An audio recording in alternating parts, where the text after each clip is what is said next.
কালিকা দেবতা কালিকা খণ্ডেশ্বরিকা যদি কবি মিথ্যে কথা খাবি কার্তিক গণেশের মাতা ঘরেশ্বর ঘন্টারি ঘর ছেড়ে হারাইছে গিয়ার লঙ্কাতে রাবণ বলে বেহুলা সুন্দরী পাগল হইল তিনটে কুষ্ঠা 9টা বটে যে ধরে সেই নাই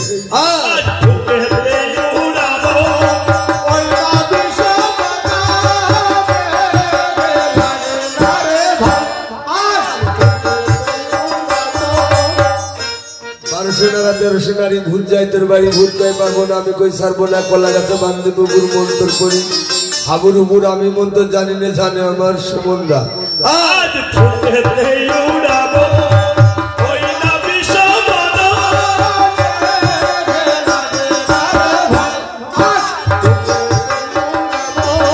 আকালে বাজি চন্দনের ফোঁটা খোলাটা বন্দি আমি 18 কাটা আমার খোলায় যে পা দিবে হাড়ে মাংস ভেসে পড়বে পয়সালার দক্ষিণ শিয়ারত উত্তর শিয়ারি পর তোদের কেটে খেয়ে গেল রাধিকা কালিমা মা গোদের খেয়ে আমাকে দেও বর সকলে ঠকাই আমি যাই ঘর আমার মন্দির যদি নরেশ্বর মহাদেব চট করতে ভূমেস্তে পড়ে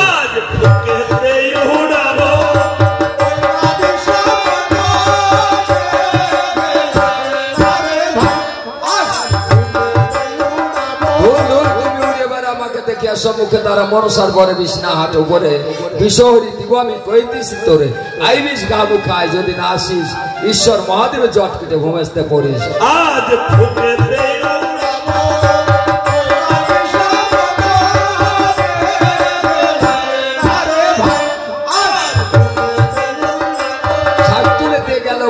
ঘরের পাশে কি সাপে কামড়াইলো নামে আড়াইবা কারাইবা কাসাপের বিষ আরে আরে ভাই বাবা তার বৃষ্টি খাবো খাই যদি না আসিস ঈশ্বর মহাদেবের জট কেটে ভূমেস্তে পড়ি আজ ফুকেতে উড়াবো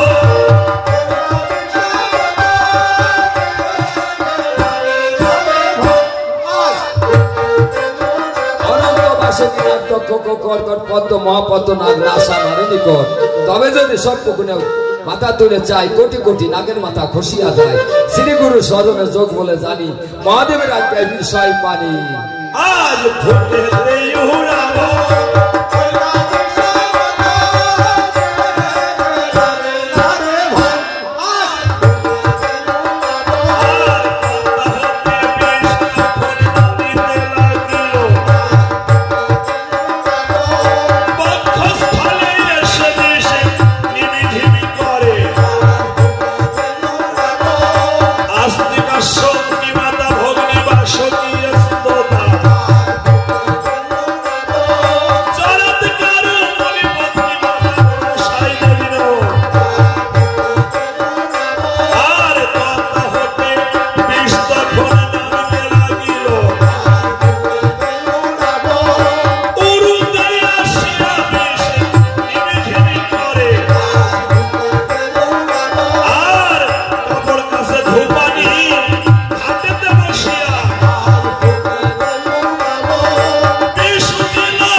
এসে গেছে কিন্তু এই কালকূট বিষ কে ভক্ষণ করবে যে খাবে তারই মৃত্যু হবে এমনকি যে নাগে কেটেছিল সেই নামে যদি বিষ ছোদন করে তাহলে তারও মৃত্যু হবে এই বিষ খেয়ে হজম করার শক্তি পৃথিবীতে একজনের আছে সে হলো গরুর পক্ষী আর গরুর বলে তখন কাঁদিতে লাগলো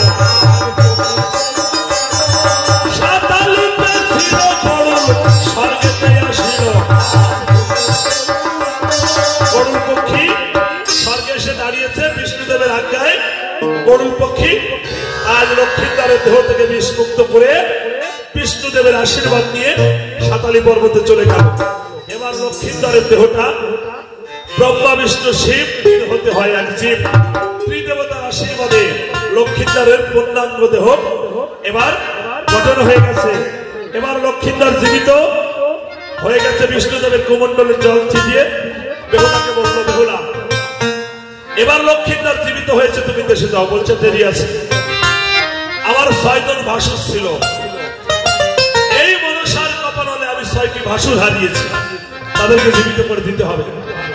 মনসা কি করলেন, তাদের কাছ থেকে 6টি ভাসুরকে বেহুলার জীবিত করে দিল। এবার বললো যাও দেশে যাও, দেরি আছে। আমার শ্বশুর মশাই 14 বছরের বাণিজ্যে গিয়েছিল, ধান রত্ন মাল্লাবাজি সহকারে কালিদাস সাগরের মনসা বিসর্জন দিয়েছে। আমি আজ অব্দি যা কিছু হারিয়েছি সব ফিরে দিতে হবে। মনসার কৃপায় কালিদাস সাগর থেকে 14 ডিঙা স্বর্গের দ্বারে দাঁড়িয়েছে। এবার সতী বেহুলা এই যুদ্ধের অগ্রে যা যা হারিয়েছিল সবাইকে ফিরে পেল। 6টি ভাসুর, নিজের পতি, 14 ডিঙা সবাইকে নিয়ে মা মনসাকে সঙ্গে নিয়ে চম্পকনগরের উদ্দেশ্যে যাত্রা করেছে। ও দেশে যাই যাই রে ওরে নন্দের বালা, বেহুলা সতী রাধা নামের সাদা বাদাম দিয়ে দেশে যায় ও দেশে।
আবার ছাড়া পেয়ে গেল।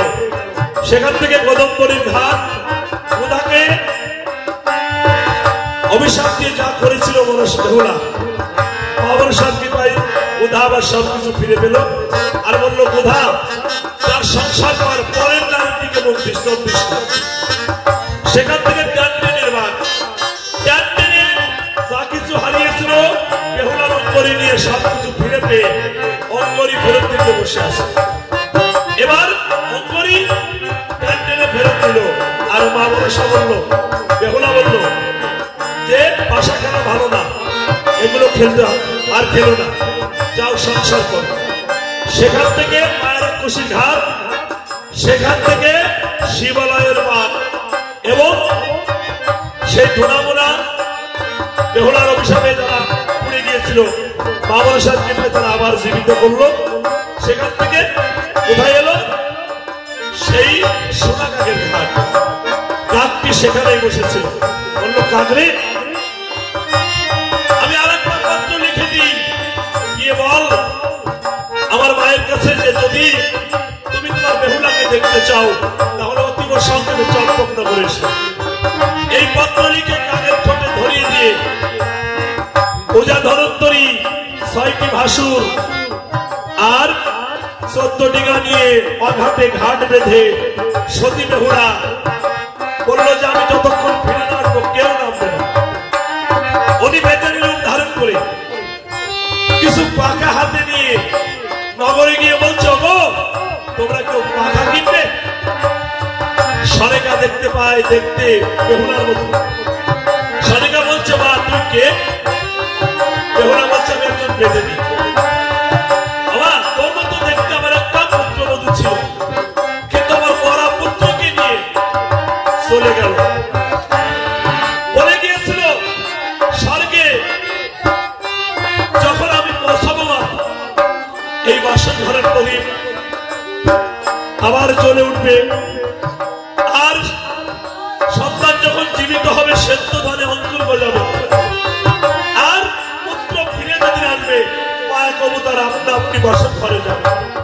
সবই তো হলো, কিন্তু আমার সন্তান তো এলো না।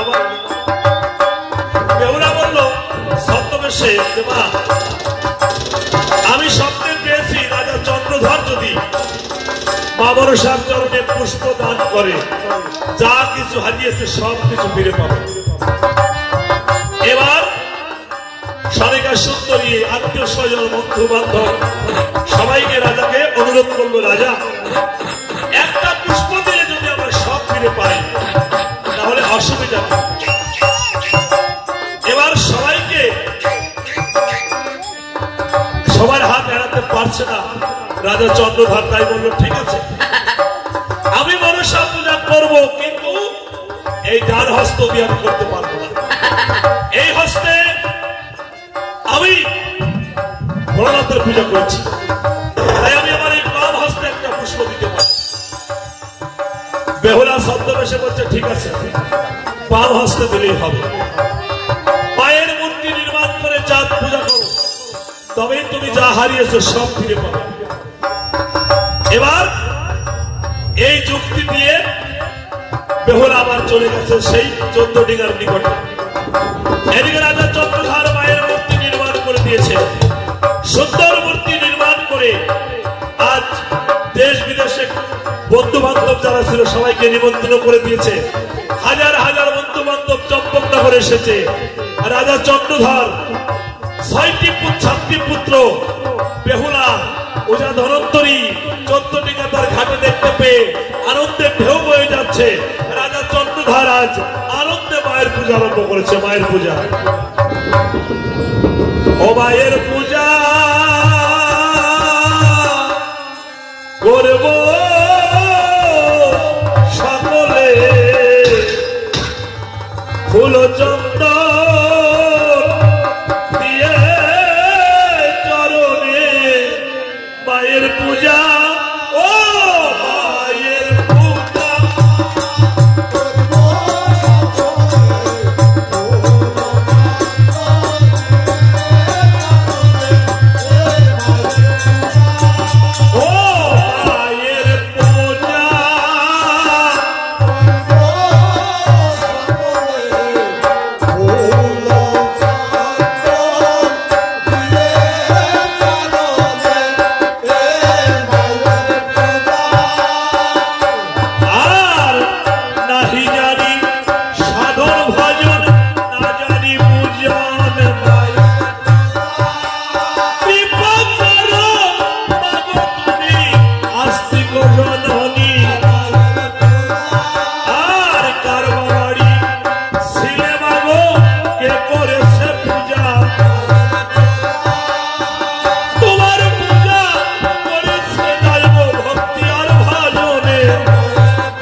ভক্তিমতী মায়েরা, উপস্থিত ভক্তমন্ডলী, আজকে জগৎ গৌরী দেবী মনসার পূজা।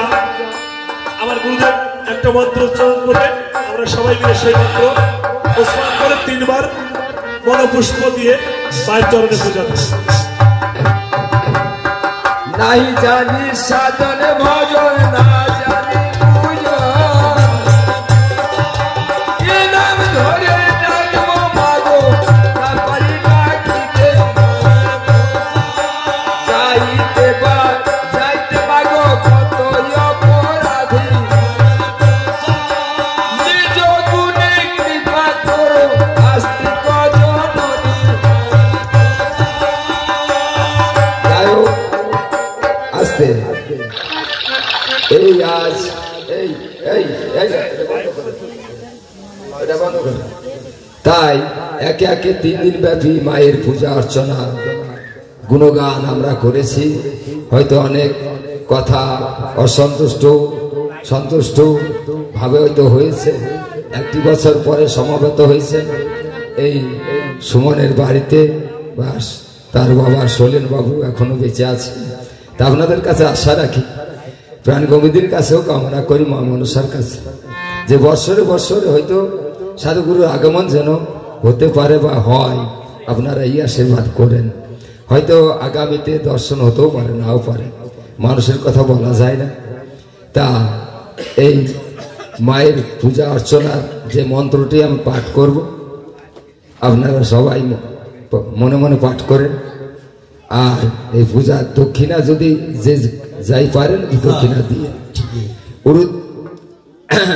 আস্তিকস্য মণিমাতা ভগ্নি বাসুকিস্ত জরাৎকার মণিপুত্নী মনসাই দেবী নমন আস্তিকস্য মণিমাতা ভগ্নি বাসুকিস্ত জরাৎকার মণির পুত্নী মনসাই দেবী নমো নমো আস্তিকস্য মণিমাতা ভগ্নি বাসকিস্ততা জরাৎকার মণির পত্নী মনসাই দেবী নমো নমো মা মনসার প্রতি হরি হরি।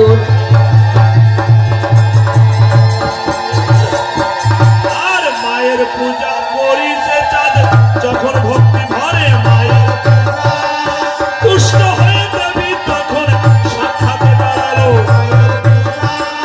চাঁদ বলে মাগো আমি চরণ ধরিলেন,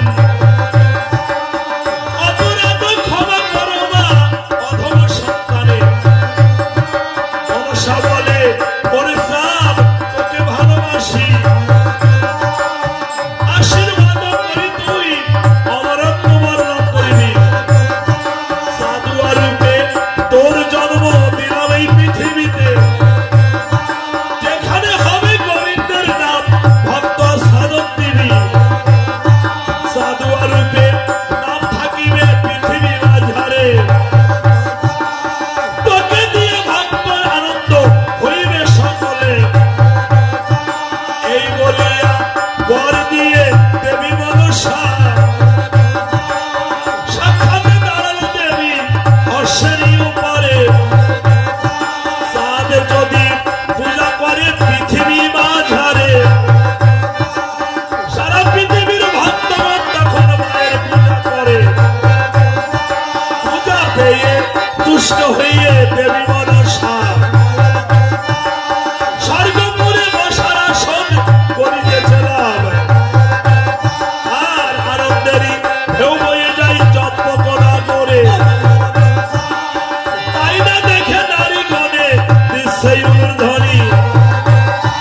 আর কহিতে বা যাইতে কত অপরাধ করি,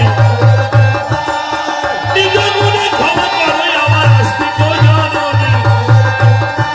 মায়ের পূজা সমর্পণ করলো রাজা চন্দ্র ধরে, চরের ধনী উলুধ্বনি করে যত ভক্ত করে। এবার মায়ের পূজার চাঁদ সুসম্পন্ন করলেন, মায়ের থেকে আশীর্বাদ পেলেন। এবার স্বর্গধামে দেবীর বসার আসন হলো। পৃথিবীর সবাই আজ চাঁদের দেখা দেখি সবাই মায়ের পূজা করছে, সবাই মায়ের আশীর্বাদ লাভ করছে। এবার বেহুলা লক্ষ্মীদার দাঁড়ালো, বলল দেখুন মা মনসার পূজা করবার জন্যই পৃথিবীতে আমরা এসেছিলাম। এবার আমাদেরকে উষা অনুরোধ রূপে স্বর্গে যেতে হবে, কেননা ইন্দ্রদেব রথ পাঠিয়ে দিয়েছে। সবার চরণে প্রণাম করেছে। আর সকলে বেহুলা লক্ষ্মীদারের বিদায়কালে সবাই বলছে তোদের গৌরীকে বিদায় দিতে মনটার মানে না, আমার মনটা মানে না। তোদের গৌরীকে ও তোদের গৌরী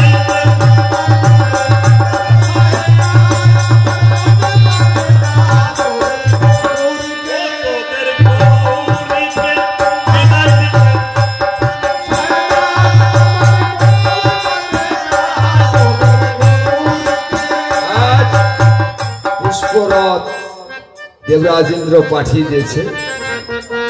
আজ লীলা সঙ্গ করে মা মনসা লীলা সঙ্গ করে আজ যে কথা যে প্রতিশ্রুতি দিয়ে এসেছিল অনিরুদ্ধ উষাকে নিয়ে মর্তে তার লীলা সমাপন করে লক্ষিন্দর বেহুলাকে পুষ্পরথ পাঠিয়েছে। পুষ্পরথে আজ এত কিছু কয়দিন ধরে মায়ের আরাধনা আমরা করেছি, এক লীলা এই লক্ষিন্দর বেহুলা তাদেরকে আজ পাঠিয়ে দিচ্ছে। ও তোদের ওই তোদের গৌরীকে বিদায় দিতে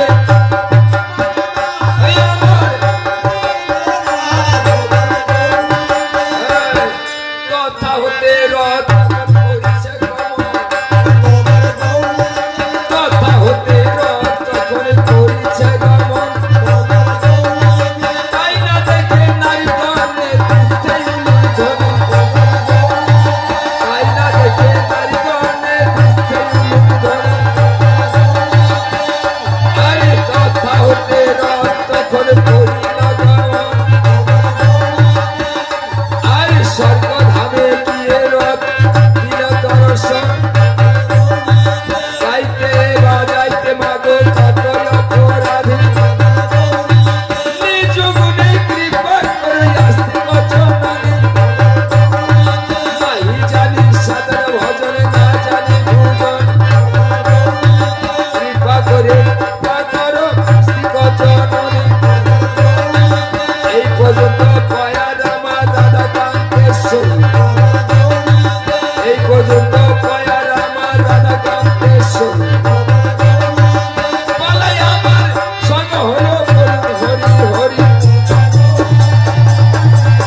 কাল কথা দিয়েছিলাম যে কীর্তনটা আজকে আমাদের করতে হবে, সেই রাসের সুরের কীর্তন। আর একটি নেমন্তন্ন দিই, আমাদের যে শিল্পী টাকা পয়সা চাইতে দিয়ে নিয়ে আসা হয়েছে, এদের দুটো গান আপনারা শুনে যাবেন। রাত্রির কিন্তু মেলা হয়নি, আমরা যখন পারছি আপনারা একটু বসে থাকেন। এই দিনে হবে কি হবে না? হরে কৃষ্ণ